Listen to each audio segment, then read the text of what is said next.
यही ईमान लिखते हैं, यही ईमान पढ़ते हैं। हमें कुछ और मत पढ़वाओ, हम कुरान पढ़ते हैं।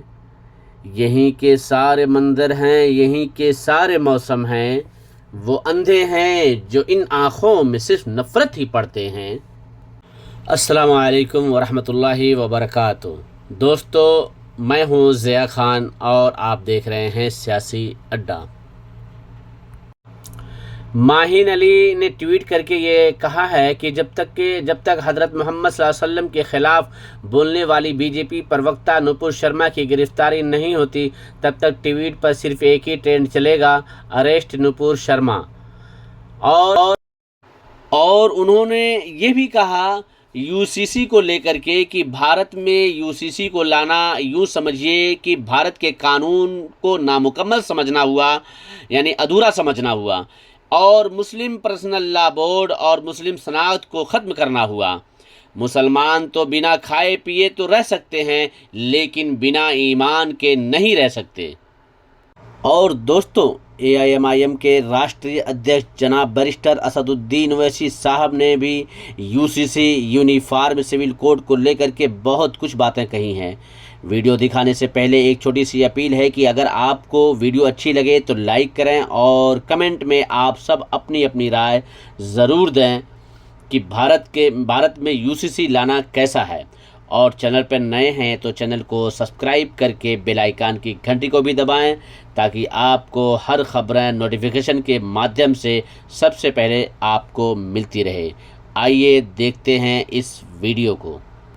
जो तेलंगाना में जितने मुस्लिम रिलीजियस ऑर्गेनाइजेशंस के हेड हैं, उस पर मुश्तमिल एक डेलीगेशन मौलाना खालिद सैफुल्लाह रहमानी साहब, जो all India Muslim personal law board के प्रेसिडेंट हैं, उनकी लीडरशिप में, उनकी क़यादत में तेलंगाना के मुख्यमंत्री वज़ीर आला से हमारी मुलाकात हुई, जिसमें हम तमाम ने जनाब के चंद्रशेखर राव साहब से इस बात का मुतालबा किया, इस बात की गुजारिश की कि बीजेपी हुकूमत की तरफ से, नरेंद्र मोदी की सरकार की तरफ से जो यूसीसी लाने की बात की जा रही है, हमने तेलंगाना के मुख्यमंत्री और वज़ीर आला से ये कहा कि आप उसका अपोज़ करिए, उसकी मुखालिफत करिए। हमने चीफ मिनिस्टर को इस बात का याद दिलाया कि पिछले 10 साल से तेलंगाना स्टेट में उनकी सरकार है। स्टेट में पीस बहुत स्ट्रांग हुआ है, अमन मजबूत हुआ है। हमने चीफ मिनिस्टर को और बीआरएस के प्रेसिडेंट को यही भी बात याद दिलाई है कि पूरे मुल्क में अगर किसी असम्बली में CAA NPR NRC के ख़िलाफ़ एक रेजोल्यूशन पास हुआ था, वो तेलंगाना के असम्बली में सबसे पहले हुआ था।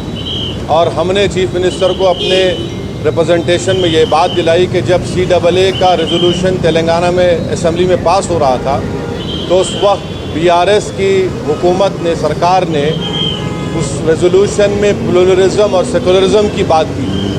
तो हमने चीफ मिनिस्टर को ये बावर किया, ये इम्प्रेस किया कि यूसीसी हमारे देश के प्लुरलिज्म के लिए एक अच्छी बात नहीं है, सेकुलरिज्म के लिए अच्छी बात नहीं है।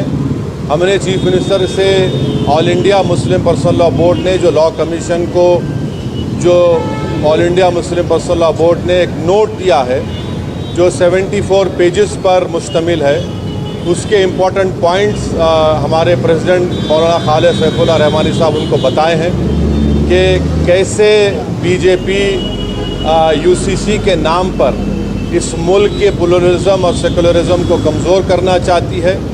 हमने बीआरएस के प्रेसिडेंट, वो तेलंगाना के चीफ मिनिस्टर को भी बताया कि सिर्फ ये मुस्लिम माइनॉरिटी का मसला नहीं, ये क्रिश्चियंस का भी मसला है।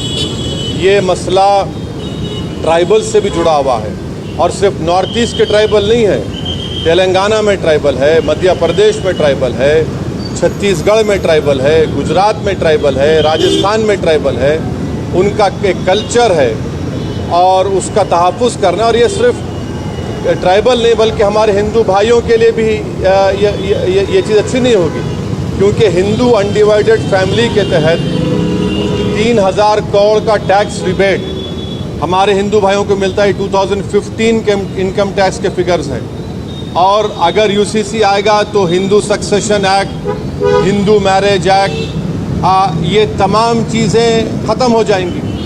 तो ये मुल्क के लिए ठीक नहीं है। हमारे मुल्क का प्लुरलिज्म हमारे मुल्क की खूबसूरती है और भारत के प्रधानमंत्री को प्लुरलिज्म से एलर्जी है, वो प्लुरलिज्म को पसंद नहीं करते। हमने चीफ मिनिस्टर को के चंद्रशेखर राव को ये बताया कि भारत के प्रधानमंत्री बोलते कि एक घर में 2 कानून कैसे होगा। तो आज आप देखिए कि भारत के प्रधानमंत्री ने गलत कहा, मिसगाइड किया पूरे नेशन को। हमारे मुल्क में सीआरपीसी हर स्टेट में अलग है। हमारे मुल्क में 2 कानून है। अगर आप देखेंगे तो नागालैंड में सीआरपीसी का अभी तक इम्प्लीमेंटेशन नहीं हुआ।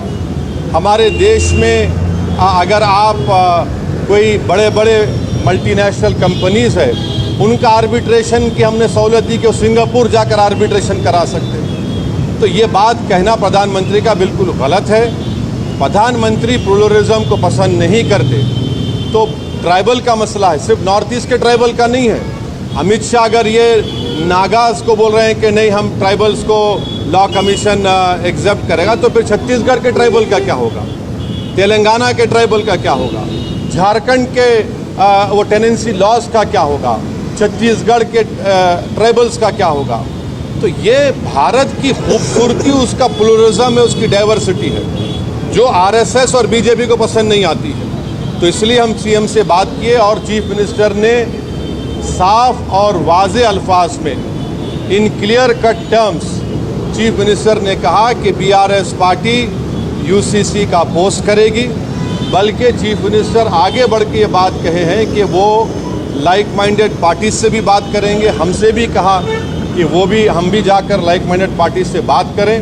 मैं तेलंगाना के डेलीगेशन के बिहाफ पे तेलंगाना के सीएम का शुक्रिया अदा करता हूं कि उन्होंने इन नो क्लियर का बल्कि क्लियर कट उन्होंने कहा कि हम यूसीसी का अपोज करेंगे।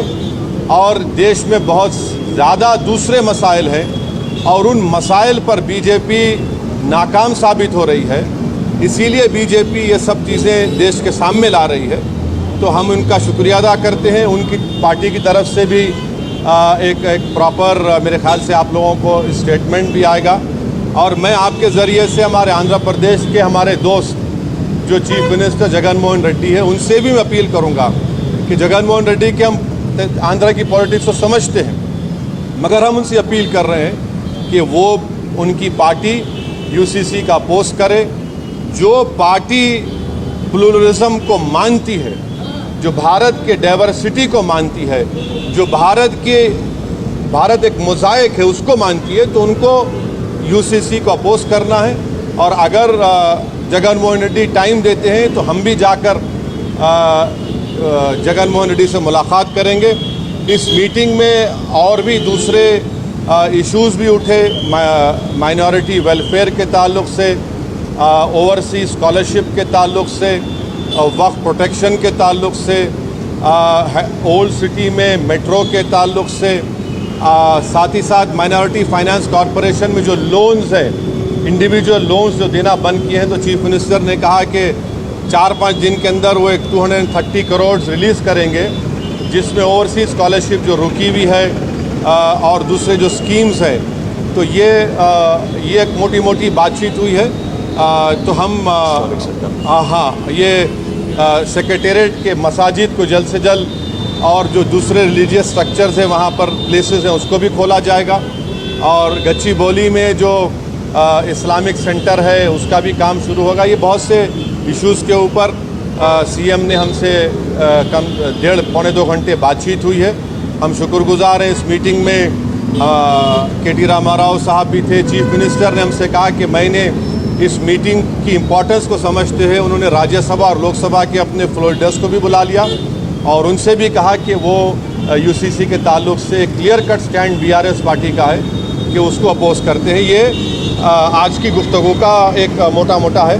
तो मेरे को आप इजाज़त दीजिए। नहीं, सुनिए, देखिए असर की नमाज का आज की मीटिंग जो हुई है उसमें क्या हुआ मैं आपको बोल दिया हूँ। और सुनिए 13 तारीख के दिन आप लोग आ जाइए दारुसलाम को, मैं अपनी पार्टी से जो दूंगा आप पकड़ लीजिए। हमारा सवाल हाँ हमारा सवाल मुस्लिम पर्सनल लॉ बोर्ड के सदस्य से है कि आप पार्लियामेंट में नुमाइंदगी करते हैं, मुस्लिम पर्सनल लॉ बोर्ड के मेंबर भी हैं, तो क्या मुस्लिम पर्सनल लॉ बोर्ड ने कुछ ऐसा सेटअप किया है या कुछ ऐसी व्यवस्था की है जो लाइक माइंडेड लोग हैं जो मुस्लिम का विरोध करते हैं उनको नामजद दिया जाए, और जो और सदस्य हैं जो और सियासी पार्टियां उनके कोई खाका आप लोगों ने तैयार किया? नहीं सुनिए नहीं देखिए, सबसे पहली बात तो ये है कि मैं मुस्लिम पर्सनल लॉ बोर्ड का स्पोक्स पर्सन नहीं हूँ। कासिम रसूल इलियास साहब हैं और कमाल फारूकी साहब हैं, मगर मुस्लिम पर्सनल लॉ बोर्ड ने कांग्रेस के प्रेसिडेंट से ही मुलाकात की और ऐसे देश में जितने पार्टीज हैं उनसे मुलाकात करेंगे, मगर बेहतर ये होगा कि आप पर्सनल लॉ बोर्ड के स्पोक्स पर्सन से पूछिए। आज की मीटिंग में मुस्लिम पर्सनल लॉ बोर्ड के प्रेसिडेंट खुद मौलाना खालिद सैफुल्लाह रहमानी साहब की डेलीगेशन लीडरशिप में गया और ये बातचीत हुई।